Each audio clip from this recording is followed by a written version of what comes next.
کہ حسین تعल्लुक के बाद ये मेरी पहली मीठी ईद थी उनके साथ। बहुत मुश्किलात के बाद हमारी लव मैरिज हुई थी और 5 साल बाद हमारा ये पहला रमज़ान एक दूसरे के साथ था। इसलिए अपने ससुराल में ये पहली ईद थी मेरी, जिसका बहुत वक्त से इंतज़ार था। कई सालों के सारे वादे और कस्में इस खुशियों भरे मौके के इंतज़ार में थे। वादों के मुताबिक मेरे प्यारे शौहर ने ईद से कुछ दिन पहले ही मुझे ईद की शॉपिंग शुरू करवा दी थी। हम रोजाना इफ्तार और तरावी के बाद शॉपिंग के लिए निकल जाते और दोनों एक दूसरे की पसंद के मुताबिक कपड़े और जूते खरीदते। आखिरी रोजा हुआ तो सब ईद के चांद के इंतजार में थे। मैं अपने शौहर और ससुराल के साथ छत पर गई। हम सब चांद ढूंढने लगे। इतने में मेरी छोटी नंद ने बहुत खुशी से बोला, वो रहा चांद अम्मी। सब बोले, कहाँ है? वो देखें, उस बड़े बादल के बिल्कुल नीचे। हम सब ने एक साथ देखा और सब जोर से बोले, हाँ वो है, वो देखो वो है।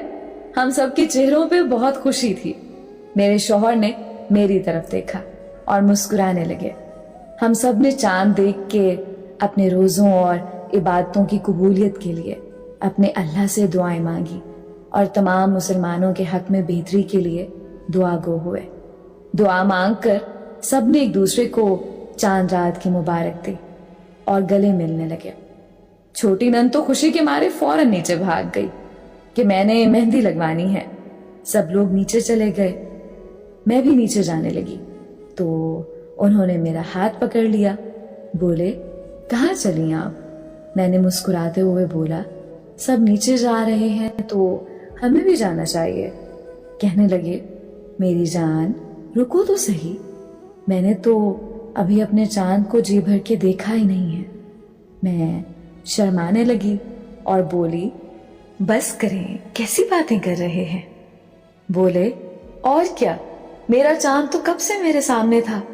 ये और बात है कि किसी को बता नहीं सकता था। ये कहकर वो हंस पड़े और हम दोनों बहुत हंसे। छत पर बहुत सुकून था। ठंडी हवा चल रही थी। उन्होंने मेरा माथा चूमा और मुझे गले से लगाया। कुछ वक्त बाद मैं बोली, चलें जी, अब अपने सारे वादे पूरे करें, जो जो वादे आपने चांद रात और ईद के लिए किए थे। वो बोले, हाँ बाबा, मुझे सब याद है। तुम्हें एक अच्छी सी मेहंदी लगवानी है। सिर्फ मेहंदी? जी नहीं, आपने बोला था चांद रात में मेहंदी लगवाने के बाद आप मुझे चूड़ियां भी लेकर देंगे और गोलगप्पे आइसक्रीम भी खिलाएंगे। उफ अल्लाह, तो मैंने कब मना किया है बेगम?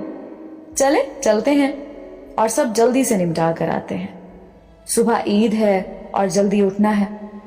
जी, अब आपको नींद के झोंके तो आएंगे। सुन लीजिए, जब तक मेरी सारी तैयारी मुकम्मल नहीं हो जाती आपको कोई छुट्टी नहीं है। आप नहीं सो सकते। अरे यार, कहाँ फंस गया शादी करके? अच्छा खासा था कमारा। साहिल, ये क्या बात हुई? आप अभी से पछता रहे हैं? मैंने उदास होते हुए कहा। वो जोर से हंसे और बोले, मेरी भोली सी जान, तुम्हें तंग कर रहा हूं यार। ऐसा हो सकता है कि इतने प्यारे मौके पर अपनी प्यारी सी बीवी को उदास कर दूं? अपने सारे वादे पूरे करूंगा। मैं उनकी ये बात सुनकर बहुत खुश हुई और फिर उनको जोर से गले लगाया और फिर उनका बाजू पकड़कर बोली, जल्दी चलें, आज वैसे भी मार्केट में बहुत रश होना है। हाँ चलो। हम दोनों मार्केट गए। वहां मेहंदी और चूड़ियों के ढेर सारे स्टॉल्स लगे हुए थे। मैंने एक स्टॉल सिलेक्ट किया और वहां से मेहंदी लगवाना शुरू कर दी। वो मेरे पीछे खड़े मुस्कुरा रहे थे और मेहंदी लगाने वाली को बोला, बहुत प्यारा डिजाइन बनाना है आपने मेरी लाडली बेबी का। और सुने, एक बड़ा सा खूबसूरत एस पे लिख दीजिएगा मेरे नाम का। मैं बोली, जी ये यहाँ हथेली के दरमियान इनके नाम का एस लिखते हैं। उसने बहुत खूबसूरत मेहंदी लगाई और जिंदगी में पहली बार मुझे बहुत अच्छी लग रही थी मेहंदी। उसके बाद हमने मिलके लाल रंग की चूड़ियां ढूंढी। चूड़ियां बहुत खूबसूरत थीं। मैंने अपने लाल सूट के साथ चूड़ियां सिलेक्ट की थी। यहाँ से फ्री होके हम गोलगप्पे के स्टॉल पर गए। वहां पर हम दोनों मियाँ बीवी ने खूब मुकाबला किया और 2-2 प्लेट्स खा गए, लेकिन खाने के मामले में हमेशा की तरह वो जीत गए और मुझे लूजर लूजर कहकर चिढ़ाने लगे। हम दोनों ने बहुत एंजॉय किया और फिर एक मशहूर जगह से आइसक्रीम खाई। मौसम बहुत हसीन था। पूरा रास्ता हम ठंडी हवाओं से लुत्फानंदोज होते रहे। उन्होंने मुझे घर छोड़ा और अपने बालों की कटिंग और दाढ़ी सेट करवाने के लिए अपने कुछ दोस्तों के साथ चले गए। मैंने भी सुबह के लिए तैयारियां करनी थी।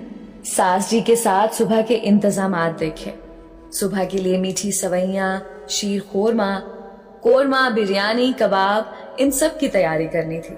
बस फटाफट सास जी के साथ काम कराया और फिर अपने शौहर और अपना सूट इस्त्री किया। इतने में वो भी आ गए। बस फिर उनको सर में तेल लगाया, सर का मसाज किया। वो कहने लगे, वैसे बेगम, शादी करने का ये सबसे अच्छा फायदा है कि इंसान को नरम हाथों का मसाज तो मिलता है। इस बात पर हम बेहद हंसे। उसके बाद बहुत प्यार से वो बोले, चलो आओ बेगम, अब मैं आपके सर में भी तेल लगाकर मालिश कर दूं। उन्होंने मेरे सर में भी तेल लगाया। सुबह हुई और मैंने उनको उठाया कि उठ जाएं और ईद नमाज की तैयारी कर लें। सफेद रंग का कुर्ता पहना, तैयार हुए और घर के सब मर्द ईद की नमाज के लिए चले गए। मेरी नंद, सास और मैं, हम घर के कामों में मसरूफ हो गए। सास जी ने शीर खोरमा बनाया। मेरी सास बहुत अच्छा शीर खोरमा बनाती हैं। मैंने छुआरे और बादाम काटे और हमारा मीठा तैयार हो गया। इतने में मेरी सास ने कहा, बेटी जाओ जल्दी से तैयार हो जाओ। मैं फौरन कमरे में भागी और लाल रंग का जोड़ा पहना, खूबसूरत झुमके पहने, लाल चूड़ियां पहनी, लाल रंग की लिपस्टिक लगाई और बाल खोल लिए। मेरे खुले लंबे बाल उनको बहुत पसंद है।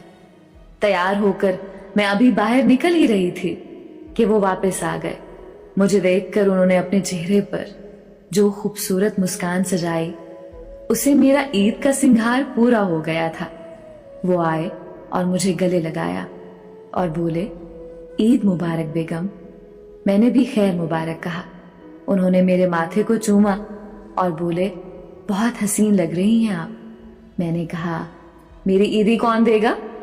वो मुस्कुराए और बोले, सबसे पहले ईदी अपनी बेगम को ही तो दूंगा।